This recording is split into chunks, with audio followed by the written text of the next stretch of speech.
¿Tienes una admisión o eres admisible? ¿Qué es parol?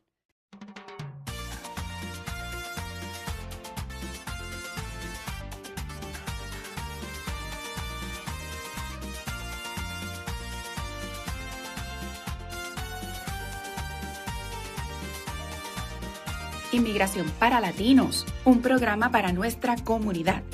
Aquí conocerás toda la verdad.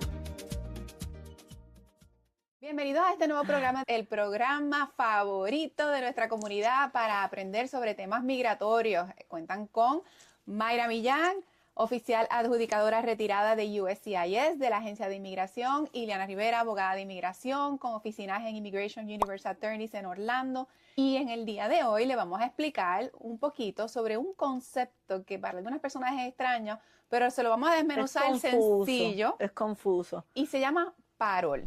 Así que, ¿qué es parol? Es nuestro tema de hoy. No se vayan, no sé. Es un tema cortito, porque hay muchas cosas que no vamos a indagar porque sería complicarle más la vida a ustedes. Pero queremos que sepan lo principal de lo que es o no es un parol. Pero antes de, queremos recordarle que se suscriba a nuestro canal, que le pique a la campanita, como a mí me gusta decir, dele like, comparta, háganos preguntas, comparta sus preocupaciones para nosotros seguir sacando temas para venir traerles a ustedes toda la semana para ayudarlos en su proceso migratorio. Estamos bien contentos de que estamos creando estos contenidos para ustedes. Y agradecer a nuestros auspiciadores. Esto viene auspiciado por Loala US, cursos de inmigración disponibles en línea, KQ 95.7. La Casa de Ritmo o la Casa del Merengue, ellos son de todo un poco. Escúchelos en la radio, tenemos el programa también en la radio los martes, así que sintonicen la emisora. Los martes alrededor de las 3:25, 3:20, 25 de la tarde. Pueden también escucharnos, que la mayoría de las veces venimos con las noticias que están sucediendo en esa semana. Eso es bien importante, así que sintonícenos a través de KQ 95.7. Ileana, ¿qué es el parol? Vamos a explicarle al público qué es el parol. Es un término bien importante porque es confuso. Sí, el parol es un documento que emite el gobierno de los Estados Unidos a través de una de sus agencias bajo la sombrilla del Departamento de Seguridad Nacional, quien tiene potestad para emitirlo, y es un permiso temporal para permanecer en los Estados Unidos por razones humanitarias o un beneficio público importante. Así que básicamente, en términos, así es como lo definimos. Exacto. La palabra es, parol no tiene como una frase en español como tal, pero se lo ponemos como en quotation, porque se escribe parolé, porque es parol, y en español pues se dice parol, es de la misma manera. Sí, ¿y qué no es un parol? Vamos a hacerlo más sencillo para los que ¿Qué no es un parol? Un parol no es una residencia, un parol no es una visa, un parol no es un estatus migratorio en los Estados Unidos. Un parol, mírelo de esta manera, usted le dan permiso para entrar y le dicen que se puede quedar en el país por un determinado tiempo. Pueden ser meses, puede ser años, puede ser lo que decida el oficial cuando usted llega al puerto de entrada y le da ese parol. Ahora bien, vamos a describir cómo se ve un parol porque aunque parece simple, hemos tenido la situación que muchas personas vienen a la oficina y le preguntamos, especialmente los que entran por la frontera. Sí. Porque si han entrado por la puerta grande, como dicen por ahí, que entran con visa, pues no tienen ese tipo de issue. O si saben que aplicaron para un parol en un momento determinado por alguna razón, saben que le van a dar un parol. Pero hay mucha gente que entra por la frontera. En la frontera están dando los parol dependiendo del caso y dependiendo del oficial. No a todo el mundo se lo dan, no siempre se lo han dado a todo el mundo. Es caso a caso. Es caso a caso. ¿Qué pasa? Mucha gente no sabe ni que lo tiene. El parol se lo van a dar en un documento y va a decir que es un parol, va a estar definido como que este documento es un parol temporero por X o Y razón, por la razón que sea, se lo explica el documento, y en el mismo documento usted va a ver que tiene un sellito cuadrado, un cuño, así es como le dice la mayoría de nuestra comunidad, tiene un cuño, que dice así mismo parol, con la D. Eso significa que usted ha sido parol y lo han dejado entrar a Estados Unidos, donde le va a decir la fecha de cuándo lo dejaron entrar y hasta cuándo se supone que usted tiene ese parol. A veces le dan el cartoncito, un famoso cartoncito que también puede ser ese cartoncito se conoce como una I-94 y ahí tiene el sello. Mucha gente no se da cuenta y tienen el sello y si usted tiene ese sellito, eso le puede cambiar muchas circunstancias y puede ser muy beneficioso para el estatus. Claro, porque durante ese periodo tiene derecho a estar aquí, porque ese parol es un permiso para permanecer aquí, entonces la persona no va a ser deportada, no va a ser arrestada mientras pueda demostrar que tuvo ese permiso y que está aquí dentro del periodo por el cual lo por el autorizaron. cual se le autorizaron. ¿Cómo se puede solicitar el parol? Vamos a hablar de eso. Pues para solicitar un parol habría que utilizar un formulario de inmigración. En este caso estamos hablando del formulario I-131. Como sabemos, inmigración trabaja a fuerza de formularios. Tenemos Inmigración es adivino, de algún sitio tiene que sacar la información. Pues sí, pues el formulario es el mecanismo. El formulario se puede pedir, lo puede utilizar una persona que está dentro de los Estados Unidos y quiere salir un ejemplo puede ser el DACA, está en DACA, autorizado aquí por DACA, quiere salir fuera de los Estados Unidos y necesita un permiso para regresar con parol. Y Sí. en esa solicitud coloca ahí las razones por las cuales va a salir a su país, cuánto tiempo necesita estar, cuál es la razón humanitaria que lo va a mantener fuera de los Estados Ese es el Unidos. advance parol, el famoso Advance parol. Y entonces, si es aprobado, entonces la persona le llega una carta que cuando regresa a los Estados Unidos lo utiliza para mostrarla en la entrada a los Estados Unidos diciendo no tengo visa, pero tengo este permiso de reentrada, este parol, advance parol, para permitirme regresar. También otro ejemplo puede ser las personas que están en ajuste de estatus que quieren viajar o necesitan viajar, porque yo no les aconsejaría mucho que viajaran, pero necesitan viajar fuera del país, como tienen el proceso de ajuste de estatus, califican para esa 131 también y pedir ese advance parol o permiso de viaje, y cuando entran le hacen lo mismo, le dan un parol donde los están permitiendo de regreso en el país. Eso es otro ejemplo. Otro ejemplo. Y dicho sea de paso, estos formularios tienen costo. Ustedes revisen cuando vayan a someter un proceso como esto, cuál es el costo relacionado con pedir este tipo de permiso. Todo tiene costo en inmigración. Son ciertas excepciones que son de gratis, pero todo tiene costo. Entonces, eso es si estás dentro de los Estados Unidos y quieres un permiso para salir y regresar. Si estás fuera de los Estados Unidos, este es el ejemplo de una persona que a lo mejor tiene un pariente ciudadano y ese pariente ciudadano está teniendo una condición médica, tiene una situación de salud o falleció y tiene que asistir a un funeral, ese tipo de cosas, no tiene una visa, a lo mejor no tiene posibilidades de visa o a lo mejor tiene una espera muy larga para una visa, puede solicitar un parol para tratar de venir a los Estados Unidos un poco más rápido. Este procesamiento típicamente se hace en una oficina de inmigración especial. La vez que yo lo hice estaban en Washington, donde ellos revisaron en un periodo relativamente rápido el proceso y las evidencias que se pusieron en la aplicación para decir que sí, que realmente es una razón humanitaria importante para que entonces la persona pudiera venir a atender ese asunto. Y es importante mencionar que en ciertos casos, como por ejemplo en el advance parol, en el advance parol la persona a veces pide o quiere tener permiso para salir cierta cantidad de días, pero todo queda a discreción del oficial. Pueden ser meses, pueden ser días, pueden ser semanas también, pero en el caso de los paroles humanitarios, usualmente pueden llegar hasta 2 años. Siempre se le deja saber que la discreción es del oficial, de cuánto tiempo. Es igual que cuando entran por la frontera. Cuando entran por la frontera te pueden dar un parol, pero es discreción del oficial que está en la frontera de cuánto tiempo te lo puede dar y por la razón que te la va a dar, como ya habíamos explicado hace unos minutos atrás. Por eso es que son temporeros. Pero vale la pena elaborar un poquito sobre esos que los piden en la frontera o que se lo dan en la frontera, para que haya un poquito más de claridad sobre cómo funciona ese parol en la frontera. O sea, cuando decimos la frontera, estamos hablando cuando las personas puede ser cruzan. hasta en el aeropuerto. Una frontera es un punto de entrada. Un punto de entrada es un aeropuerto. Es la frontera que muelle, todo el mundo conoce por la frontera, la de Canadá, la de por México. tierra. Por tierra, exactamente. Eso es una frontera.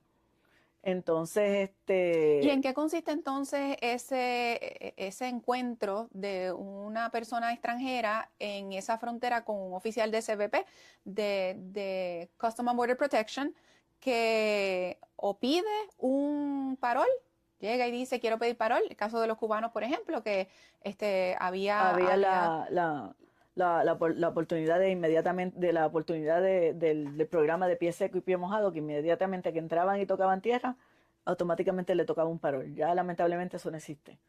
pero tenían posibilidad de pedir un parol. Ellos mismos pueden decir, vengo y quiero pedir parol. Y el oficial, si en ese momento había la política pública de darlo, pues inmediatamente recibía el documento que Mayra acaba de escribir y entonces le cuenta como un parol, lo cual le permite hacer ajustes de estatus más tarde, que esa es la importancia de todo este tema del parol. Y lo otro es, si la agencia como tal en ese momento está dándolo por cualquier razón, entonces también tienen discreción para, sin que la persona lo pida, entregarlo. Y muchas veces cuando hablamos de los puntos de entrada o de la frontera, porque volvemos y repetimos, frontera puede ser el aeropuerto. Cuando usted salió por un advance parole, cuando usted regresa, le ponchan esa carta donde le están dejando saber, la cuña, o el cuño, le ponen el cuño y eso donde le está dejando saber, sí, puedes entrar, te vamos a dejar entrar otra vez. Pero hay una cosa que a mí siempre me gusta recalcar y yo se lo recalcaba mucho a los aplicantes cuando yo era adjudicadora. Aún cuando a ti te aprobaron ese advance parole, cuando la agencia USCIS te aprobó ese advance parole y tú piensas que como te lo aprobó te puedes ir, acuérdense que el Border Patrol, CBP o Customs son los que tienen la última decisión de que tú entres al país. Ellos pueden aguantarte en ese aeropuerto y decir que tú no entras y no entras. Eso puede pasar aun cuando tú tengas parol. Y eso yo se lo recalcaba mucho a los aplicantes, especialmente si estaban en un proceso de ajuste, que tuvieran cuidado o dependiendo de la situación que estuvieran. Eso es importante recalcarlo.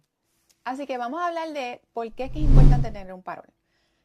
Si la persona logra demostrar en un proceso de ajuste de estatus, que es solicitar residencia, que tuvo un parol, aunque no fue admitido en la frontera con pasaporte y visa, tiene posibilidades, si cumple con otros requisitos, de obtener una residencia permanente, cualificar para una residencia permanente, porque uno de los requisitos más importantes que tiene la solicitud de residencia permanente es que la persona se haya sido admitida e inspeccionada o tener un parol.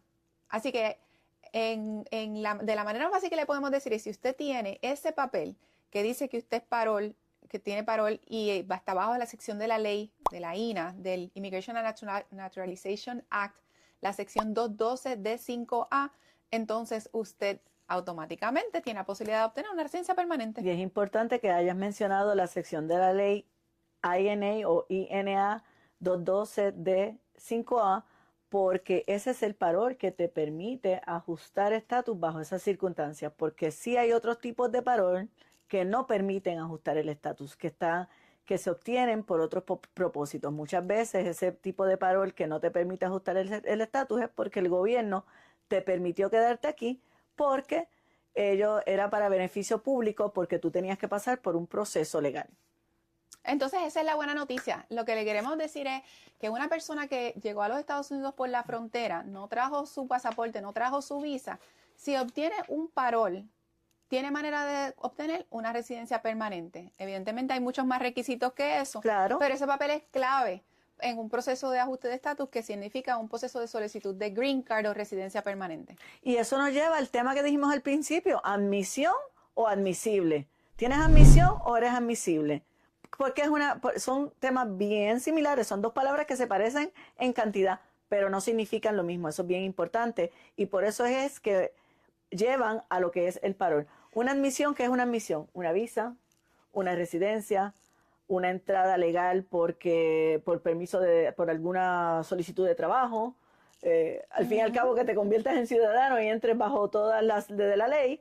¿Y qué es ser admisible? Admisible es que te permitan quedarte en el país por alguna razón que en este caso tiene que ver, como dijimos ya, razones humanitarias o por algún beneficio público. Ahí es donde entra el parol.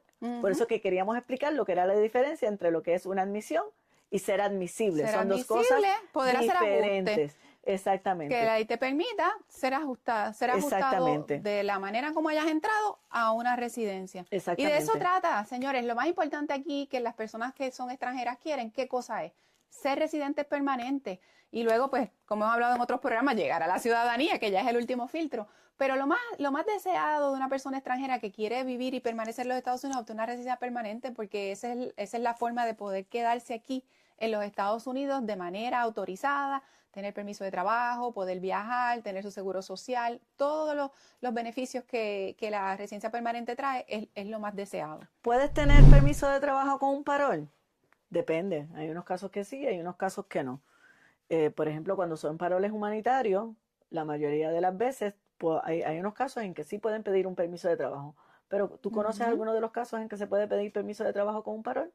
Sí, por razones humanitarias, cuando la persona viene, según sea el caso, hay unas clasificaciones entre los permisos de trabajo Ujú. que permiten a la persona obtener un permiso de trabajo mientras tiene el parol vigente. Exactamente, especialmente, bueno, como dijimos, ya eso no existe, pero cuando venían los cubanos y le daban el parol en la entrada, automáticamente eso también le permitía tener un permiso de trabajo.